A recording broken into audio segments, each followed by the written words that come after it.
Hi, I'm Tyson Franklin, and welcome to this week's episode of It's No Secret with Dr. T. With me today is Stephen Pozzebon. He is Regional Head of Organisational Management Australia and New Zealand for Allianz Partners. And today we are going to talk about a very, very important subject, leadership and leading teams. So, Stephen, how are you doing? Great. Thank you, Tyson. Thanks for having me on. No, it's good. I saw you on a video challenge, which is what prompted me to want to get you on the podcast. Plus, we'd be able to point out to people, you are my brother-in-law as well. Not that you were twisting my arm to come on. I came to you because I saw you on a chili challenge where you were being asked very important corporate questions while at the same time eating chicken wings dipped in chili sauce. And you did so well, I went, if you can perform under that pressure, I need to get you on here. I was pretty happy with my my work on that one. I was a bit nervous going into it. Yeah, they definitely got hotter as they went, and some good challenging questions. So I managed to keep the composure together. I was super impressed. So there were 5 different sauces, a little bit mild at the beginning, and you could tell that you sort of nailed that one without any problems. By the time you got to the third one, you were mentioning it was getting a bit hot. I was expecting more mucus towards the end. There was definitely, you couldn't really see it on the video, but there was definitely a lot of sweating.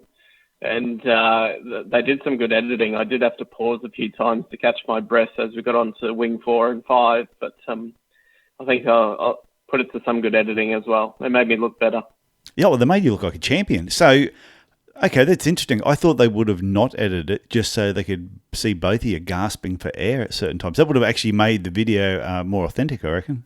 Yeah, potentially. There's, they reckon they will release some of the off takes from those shots, and they have done one, I think, at the end of this first series, where they've done a bit of a collage of different outtakes from it. And you can hear me even on the one that I did right at the end. There's a little sound bite that they played, which was quite an entertaining comment. So if people want to see that video, whereabouts would they go to watch it? Yeah, you can find it on LinkedIn as the main social platform, and it was from a digital agency, a digital recruitment company called Just Digital People. Oh, okay. Based in Brisbane mainly, but Brisbane, Sydney, Melbourne, in Australia. So if you go to Just Digital People on LinkedIn, you'll be able to see the videos on there. Oh, I think it's definitely worth watching, and like I said, that's what prompted me. After I watched that, yeah, like we've known each other for 22 years, 23 years now, and you've always been my wife's little brother. And I've seen you progress through the ranks of all these different corporate companies that you work for. And then when I saw you on the video, it's the first time I've actually seen, this will sound funny, first time I've seen you serious, but you're eating chicken wings with chili on there. So the serious side of things. It was. At least we did get to have a couple of beers after that too, so that was quite good. Yeah, so it sounds funny, yeah, I'm saying the serious side, but you were actually eating chicken wings. But when you were answering the questions, when I was listening to the content of the answers that you were providing, I was like, holy shit, my brother-in-law knows his stuff, which is what prompted me to say I need to get you on here. And I'm hard to please. Yeah, indeed. It's taken all this time for me to get an invite. Yeah, I know. It's only taken a couple of years. And I'll point out to people, I'm talking to you, you're on your phone, so if the sound's a little bit dodgy from your end, it's just because the sound waves at the moment are full of the coronavirus, and it's affecting a few things. Well, what it is, every man and his dog are on the internet at the moment, so it's affecting the bandwidth a little bit. Yeah, for sure. This is week 4 for me, working from home, and the whole family's been pretty much home now for 4 weeks, and yeah, our work will continue to work under that mode for the foreseeable future until things change. Okay, how do you see you lead teams? How has it changed with you leading teams now that you're sitting at home and everybody else is in their houses? Has that changed the way that you approach them? Yeah, for sure. We put a fair bit of thought into this. Probably going back, I was quite fortunate in one way. I was over in Europe late February, and in hindsight, literally a week before things really got out of hand in Italy, I was in Paris and Dublin for work, and come back via Turin in Italy. And it was literally the weekend things started getting a little out of hand in Venice and Milan when Italy started to close down that part of the country. So I sort of had a first-hand experience of what was starting to happen before, I suppose, Australian businesses and the government were really starting to take action. So, and because of our global operations, we were paired up with our teams in France, especially in Italy, and seeing what they were working through. So we had a bit of an early indication of what was coming down to Australia and our operations as well. So we started to put a bit of thought into learning off their experiences, only about 2-3 weeks ahead of us, around how we could shape and move our teams to working from home. So we progressively moved 80% of our workforce to work from home within 3 weeks, which was no small feat, of about a total number of people, about 700. Oh, that's a lot. And we put it was quite an operation, and that was running pretty much 7 days a week for those 3 weeks to get everything ready. Still haven't declared we're not in crisis management mode, so we're still running those processes, but we haven't fully declared that we're in business continuity mode, or BCP as they say. So we're still operating under our normal management processes. But we've really focused on how we keep our people connected. So we set up guides, and what we've really focused on is people's connectivity and social interactions. Yeah. The structure is normally there for our work, but we wanted people to compensate for not having the work kitchen and not having the coffee shop and not having that social interaction. So we've actually put a few things in place to make sure that people do stay in touch in more informal ways, have their coffee breaks, maybe jump on a quick call and have a social chat. And we've actually set up different channels of communication to facilitate that as well. Have you said chat rooms that they can actually go into a room, and there's other people, like say a Zoom room that's set up at certain times that people can go in there and they can just talk to each other? Yeah, that's right. I've got about 50 odd people across what we call organisational management, which is really our projects delivery space for Allianz partners. So we've set up chat rooms for each of those project teams before we move them to work from home. Yeah. So they have their own dedicated chat rooms that they work in, and then we've set up more informal channels. And some of those are more just social-based themes that people want to contribute into. And we use some of the WebEx products inside of our corporate setup, so we can actually turn that into a video, or we can just leave it as a chat room as well, which has been working quite well. Okay, so prior to the COVID-19, and like I said, you were in Italy beforehand, and when you came back, you had to actually isolate for 2 weeks anyway. So you had started working from home before everybody else was sort of asked to. Prior to being at Allianz, where were you before that? Yeah, I've had, I suppose through my career, I've moved through a number of different industries, organisations in a few different countries now as well. So I've had previous roles in retail banking in a very similar role, an Australian-based credit union, leading their planning and delivery capability for about 2.5 years. And then prior to that, I've had a couple of stints at Flight Centre, so working across the travel industry globally. Yeah. Another stint in mining and construction as well. So it's I've sort of been through a few different industries when they've been at a crisis point where there's been the GFC or some of the big downturns. So it's been very interesting to compare those crises now with what we're going through here, which is on just a totally different scale to anything that's been seen before. So when you started your career, though, was like now you're leading teams. Was that always your goal, that you wanted to move your way up the corporate ladder to be in a leadership role, or did you want to work more behind the scenes, but you fell into these positions? Yeah, I started out in a very technical career path. So between studying a business degree and then doing an electronics traineeship. So I'd really started on quite a technical path in the first probably 5-6 years of my career, certainly in the electronics. And then when I first met you, you were pulling computers apart. Yeah, that's right. It was I was properly trained on how to design and build circuit boards and how to repair them. Not like today that most of those boards are multi-layered, and if something fails, they throw them out. Yeah. We would trace them down to component transistor levels and repair them. So, yeah, very technically set up initially. But then as I found over sort of 5-6 years, I was sort of starting to naturally fall into more leadership, not so much roles, but responsibilities. And also my interest in some of the really in-depth technical areas was sort of not my motivation. It was more around the customer side and leading teams. Yeah. So I started actually studying more in that space with my business degree, and then started more down that path. So some people say that somebody may be a born leader. Would you say that is true, that you were a born leader, or it's something that you were developed over a period of time because you were taught by or you observed other leaders? I think there must have been some potential there, but I think it was really taught because I was quite shy and introverted as a child and growing up. But if you go, well, as a child, if you mention as a child then, because I didn't know as a child, but you played basketball, you played cricket. Were you ever the captain of those teams, or you always didn't take on that leadership role in sport? Yeah, I didn't. But as I got through to probably about 13, 14, so the middle years of high school, yeah, I started becoming captains of teams and taking leadership roles, even in our student sort of body, and the latter half of high school. With my basketball team and cricket and things like that. So it sort of started to sort of develop from there, I suppose.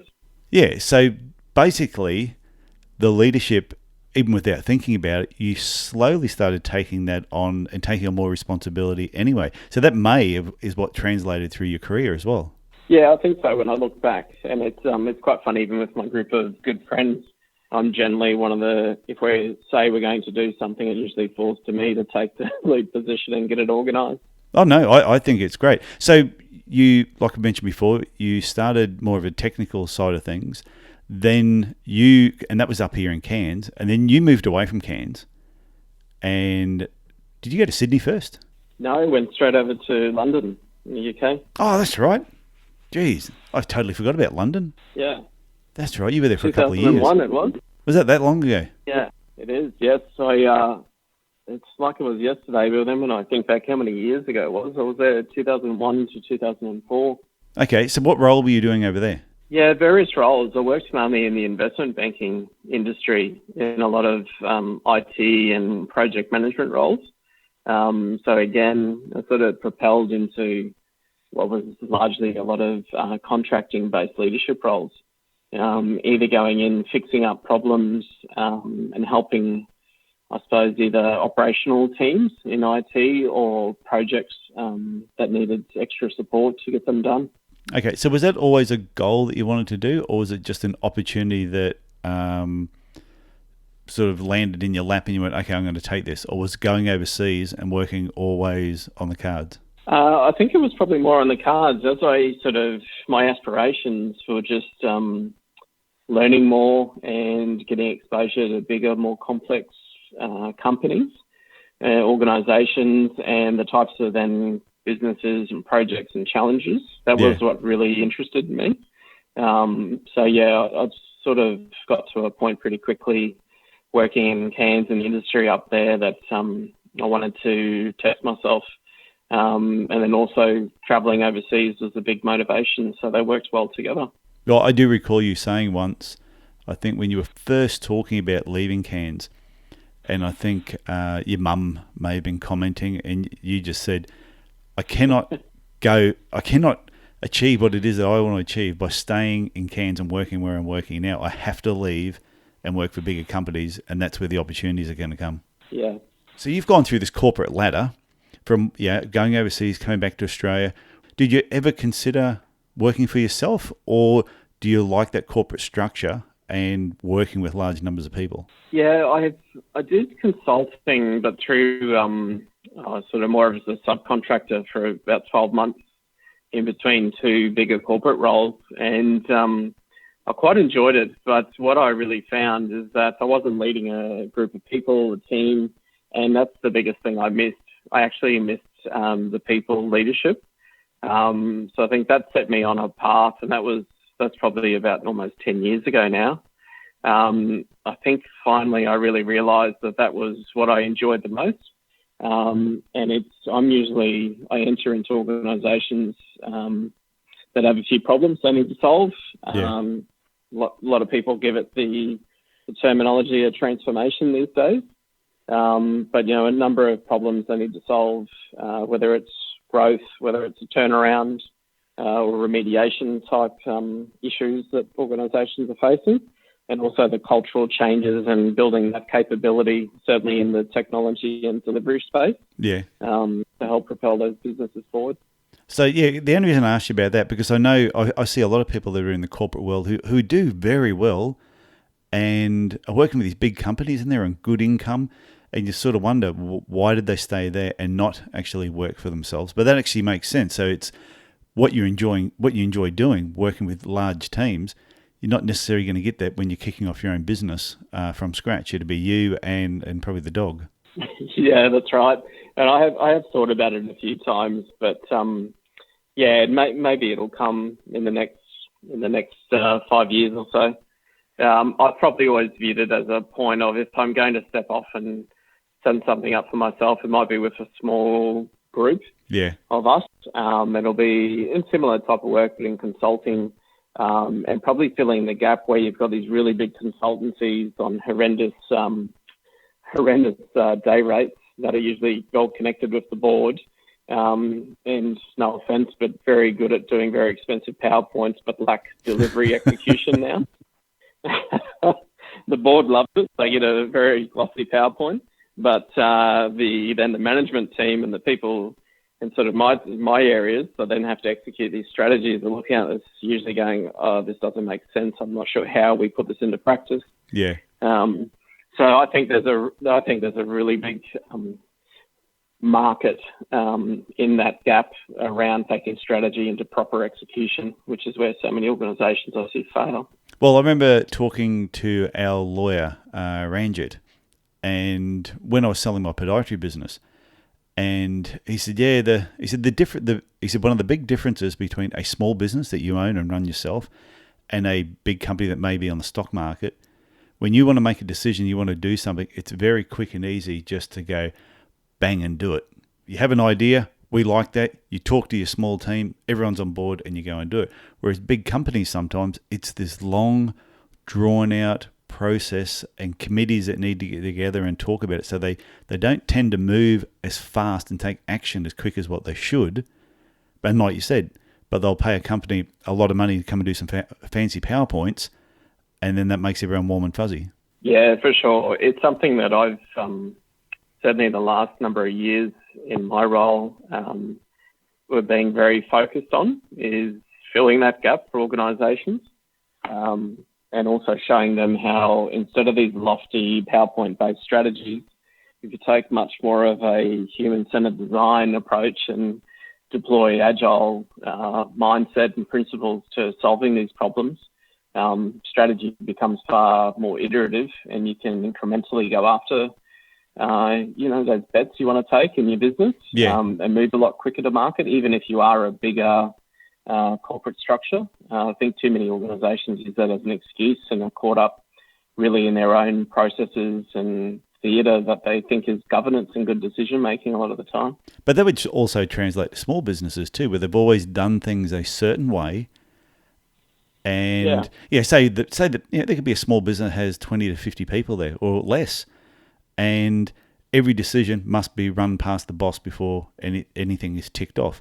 But then the boss is away for a 4-week holiday because he's climbing up a mountain somewhere, and everything comes to a standstill. So it's probably not just big companies that it happens to; it's smaller companies that aren't willing to change and adapt their thinking. Yeah, I think so. I focus on that a lot with leading teams and setting them up for success, is talk about empowerment and accountability. And they go hand in hand, but it also means you have to set up people to be able to take accountability and give them a certain level of empowerment and exercise that. So you need to literally set up that structure at times, so lightweight sort of processes.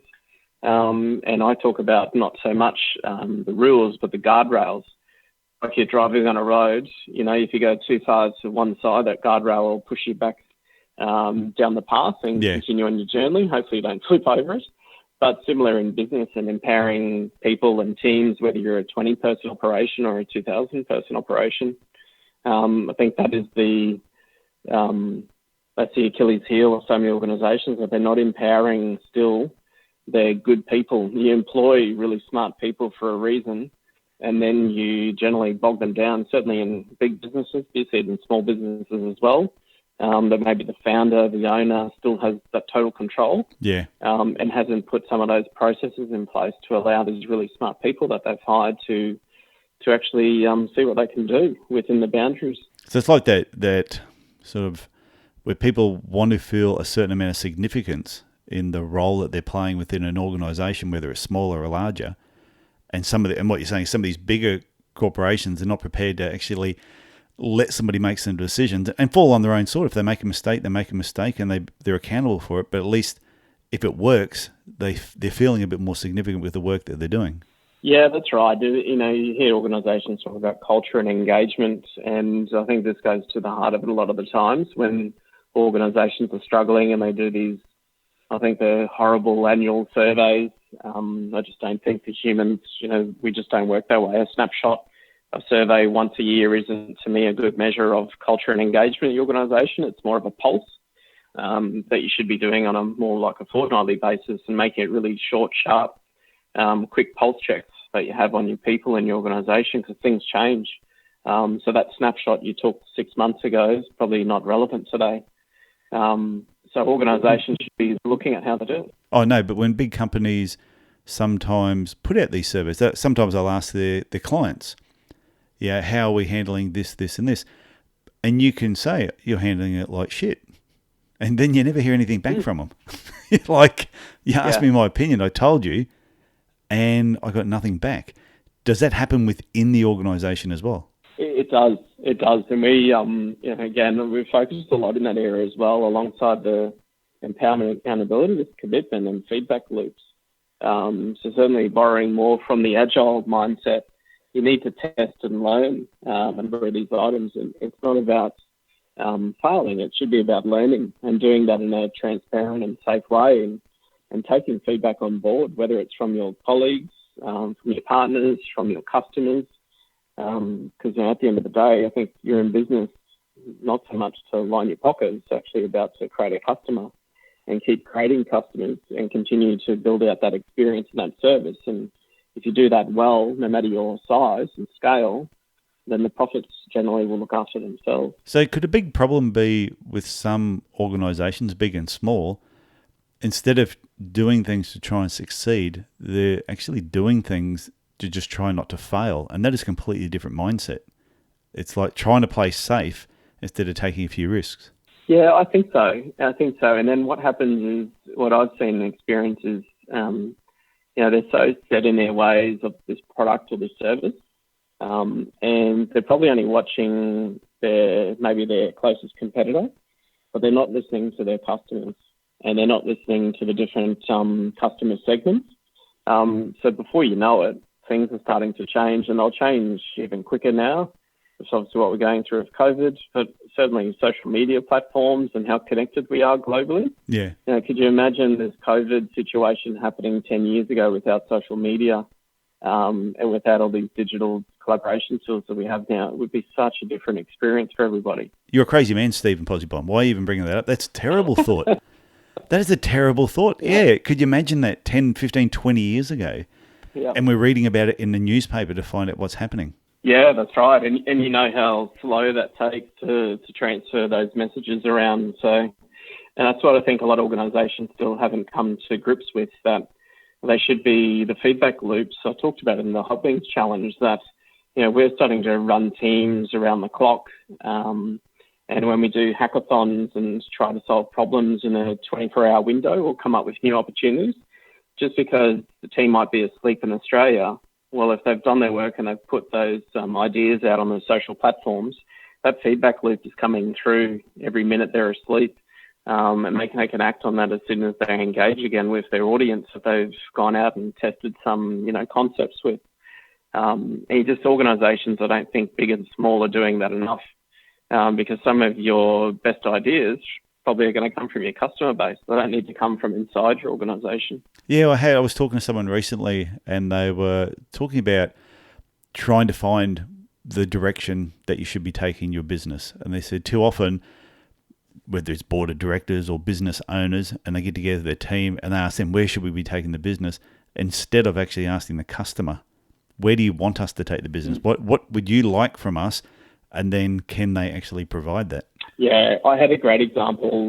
One organisation I worked at for a number of years, and we set up this team of product owners, and they were to represent in different lines of business. They were there to represent the consultants and so the frontline salespeople and also the customers. And it was done and working quite well. I left that organisation, went back 5 years later. And I found that same group of 5 people sitting in literally the same room in the same building, still fulfilling that role. And I spent time sort of inducting myself back into the organisation, asked them how they were doing, and went across the organisation to those different brands. And, the biggest thing they said is, we don't feel like we've got a voice. All these projects are being run. They're not meeting our needs, all the customers. And I said, well, what's happened with this team of 5 people that were set up?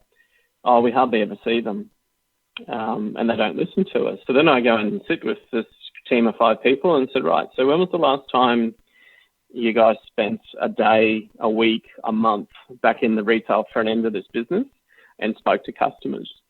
And it was about 5 years ago. And companies, as good as these guys were, they set these structures up and then they don't keep adapting. And they don't follow the purpose as to why it was set up in the first place. And they lose their purpose and they lose the principles that it was supposed to be set up again. Sounds like Ramsey Kitchen Nightmares, where he walks into a place and the business may have so many good things going for it, but the one thing they're not addressing is, what do the customers want? And then even when he gets them then doing that and changing everything, he goes away and he comes back 12 months later or 6 months later. They went straight back to how they were doing it.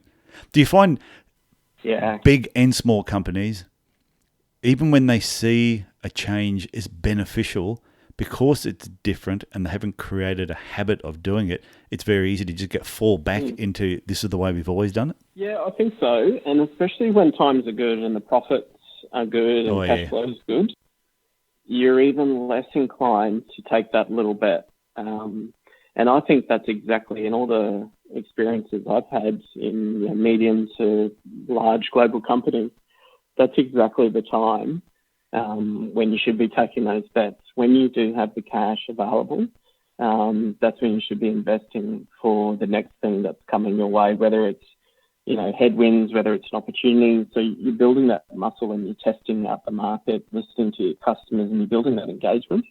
Otherwise, businesses are just becoming complacent, and then they're losing relevance in the marketplace with their customers. Yeah, I saw a good model that was shown to me. There's a guy by the name of Simon Bowen who put this model together called the 3 Futures model. And it's just explaining with what's happening now with the whole COVID-19, where there's certain businesses and organisations that bitching and complaining and they're in panic mode, and they're sort of going, oh yeah, here we go again, another, like the GFC, we're going to get smashed, and they're doing absolutely nothing except complaining, and they are probably going to go out of business. Then you've got some people that are just doing a little bit, just enough to sort of get by, and it's going to take them 3, 5 or 10 years to recover. And then you've got the third group of people who right now are going, okay, things are bad, but we've got all this time on our hands. Now, with all this free time, what are all the tasks that we've been wanting to get done, but we just never had the time to do it? And they're getting in there and getting this all the ground. They're doing all the foundational work now. So when things start to pick up, they are in just a beautiful place to actually profit from it. Yeah, and I think some of the great stuff I've also noticed too is companies pivoting. I look at this whole situation as the greatest agile project the Earth has ever seen, because the principles of testing and learning and adapting and, moving and adapting over following a plan, because the plan is changing every day. And if you wait to have this beautiful plan laid out, the whole market and the world will have moved on you and probably be out of business. So to see even the motorsports that I follow a lot, you got Formula One teams, V8 supercar teams. They got some of the best manufacturing and technical engineering capability. Yeah. And they pivoted within days, creating respirators in Italy, in Australia, all over the world, and to see they're looking at their skills, they're looking at the problems they usually solve, and then they're just adapting that to a different set of problems. So I think we may see a whole new breed of businesses coming out that's a lot more resilient and adaptable in the way they approach the market, hopefully. Well, this takes me right back to when we started this conversation, was you're now working from home, you're now looking after a team that's working from home, and before I pressed record, we were talking about, wow, don't you think, will businesses go back to the way that they were doing things, or will some companies now go, well, actually quite productive having a certain amount of people not in the office, and therefore their actual head offices can be a lot smaller. A lot more people can work away from home. And I think a lot of other businesses will learn something from it as well. Yeah, I think so. And I think it's creating a much more even playing field. So I think even some of the more consumer grade collaboration tools that are entering the market that people are now using for the very first time in the last few weeks, they're realizing there's a different way you can collaborate with your colleagues, people in your organization, and your customers. And some of it, yes, there's got to be a bit of trust. There's definitely some IT security that needs to be strengthened on some of these platforms. Yeah. But in the most part, I think it's opening up people's eyes into a different way of working. And you don't need all that square meterage in A-grade office space, potentially, like we used to. And I think it could be the big commercial landlords and property trusts might really feel the pinch from this, because I think you might find some of those bigger corporates and medium-sized businesses that have got all this floor space, they might be realising they don't need so much floor space in the floor space they retain. They may actually want to fit it out differently. So when you come into the office, it's not just a cubicle, it's not just a desk, but it's a space that actually adds value to that effort of going into the corporate office and having to deal with public transport and everything in between and the cost associated with it. Well, I can picture these companies where you walk in there and you've got 50, 100 people, all in these little cubicles. You see all the movies all the time with all these unhappy employees sitting in these cubicles in front of a computer. And you think, majority of what they're doing there probably can be done at home. And as long as the job is getting done, doesn't matter whether they're doing it from home or doing it in a cubicle. Yeah, I think so. And I think, we're changing company policies on the fly at the moment, and you have to put a lot more trust in your employees, I think. And again, if we go back to culture and engagement, I mean, it usually you get issues because you lose trust or you don't give trust to your people. And hopefully this will actually start to instill some of that, and it will start to really propel some of these,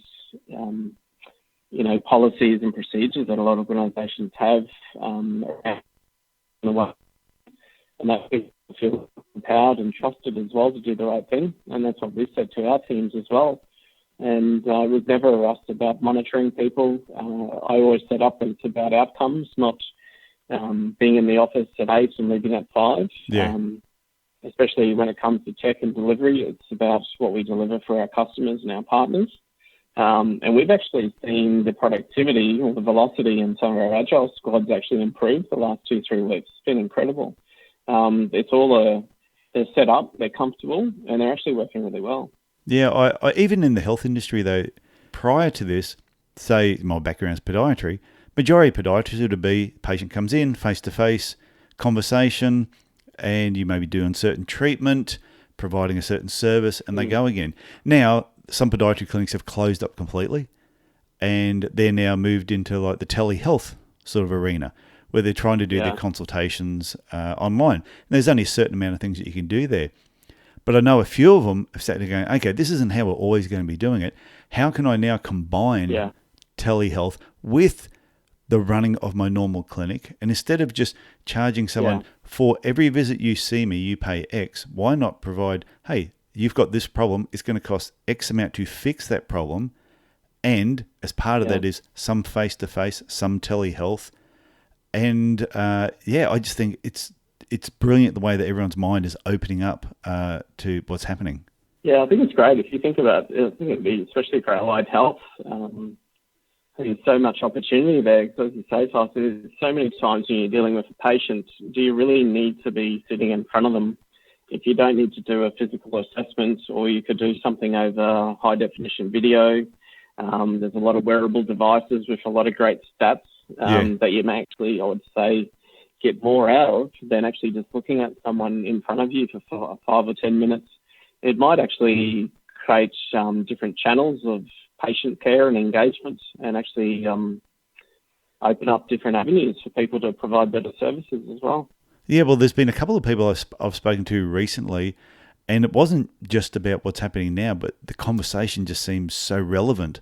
And one was a physiotherapist who had set up a telehealth business, and he was saying that they've proven through research that 80% of the benefit people get from physiotherapy is not the hands-on stuff. It's the knowledge that's transferred over, which can be done online. And then somebody else was talking about some research that was done when someone sees a doctor. How long is it before, that the patient can talk before the doctor will just cut in and interrupt them with what he thinks is going on? And I think the time period was something ridiculous, like 10 or 15 seconds. It was so short. Whereas I think as a telehealth type thing, the person would be allowed to talk longer. Yeah, that's right. And I think it's and potentially pay more attention, and then actually allow data to drive some of maybe the diagnosis better. So I know some of even my own medical experiences, the best consultations I've had is we've actually sat there in silence for 10 minutes, and a specialist trawled through. They'd done a lot of work prior to me sitting with them, but then they went through and they picked out a lot of the patterns in some of my past history of, blood work and all these sorts of things. And because they actually focused on that, they picked up things that probably should have been picked up 5 or 6 years ago. Yeah. That explains all sorts of sort of health issues that I've been having for a number of years. So instead of assessing just the person in front of you, they weren't looking at the history and all the data that was available to them. No, like I said a couple of times through this talk, a couple of times through this conversation, it's just been, I think there's going to be a lot of positives that are going to come out of the whole COVID-19. There's also been some negatives, but I think business-wise there's going to be a lot of positives. Thinking is going to change. I think business agility is going to change. So before we finish up, have you got one final tip that anyone that's listening to this now that says, okay, this has been really cool. What's something that they should really be focusing on right now with their business to help propel them on the other side of everything that's happening? I think now more than ever, engaged with your people and your customers, or if you're a sort of B2B business with your partners in your supply chain, I would think now more than ever it's time to really form those partnerships and really understand and listen what all those different parties are going through, and look at how you can support each other, and not just think about how you get through this, but how you come out the other end stronger from it as well. Okay, Stephen, well, I think that is a perfect way to end today's episode. I want to thank you for coming on It's No Secret with Dr. T. And if people want to connect with you, what's the best way of doing it? Yeah, LinkedIn's probably the best way. You'll see me on there, Stephen Pozzebon. Feel free, send me a message, and happy to connect. Okay, that's fantastic. And I will put your contact details in the show notes. So, Stephen, I will talk to you again. I will talk to you again shortly, and look after your mother. So, thanks, Tyson. Your mother is my mother-in-law, so don't make her angry. No, we're both in trouble if that happens. Okay, thanks a lot. See you later. Well, I hope you enjoyed listening to my guest this afternoon, Stephen Pozzebon, also my brother-in-law. And I must say, it has been so cool to actually watch his career from knowing him when he was 18 years of age up until being in his 40s now, and just seeing where he's taken his career and what he's learnt and how well he actually leads teams now. And I tell you, if you listen to this today from start to finish and you did not take away a number of points that you could apply back in your business tomorrow, you need to go back and listen to it again. There was some great information there. So before I finish up, just want to give a shout out to my books. It's No Secret There's Money in Podiatry, and It's No Secret There's Money in Small Business. If you haven't read them, grab yourself a copy, go to Amazon or wherever you like to order your books. If you live in Australia, you can order it directly from my website, tysonfranklin.com. And also, I've got some marketing events coming up soon. Same thing, go to my website, tysonfranklin.com/events. events, or just click on the events section. If you actually go to my website, that's the easiest thing. Another thing I just want to tell people too before I finish up, if you've been enjoying particular podcasts, if there's podcasts other than this one that you listen to on a regular basis and you really enjoy it, I encourage you to give a shout out to your friends and family and your work colleagues and let them know the podcasts you enjoy. Because the more people that listen to a podcast, you don't realize how much the podcast hosts and the people that put the shows together really like getting positive feedback. That's what they feed on. Because like I usually say to people, 99% of podcasters do not make money from their podcast. So when they get accolades or they get praise from people, or people just sending them a message and saying, I liked it, or doing a review, that means so much to them. So not just this show, if there's other podcasts you really enjoy listening to, let the hosts know you enjoy it, and that's what keeps the show going. So that's it for me this week. Look after yourself, look after your family, and I will talk to you next week. Bye for now.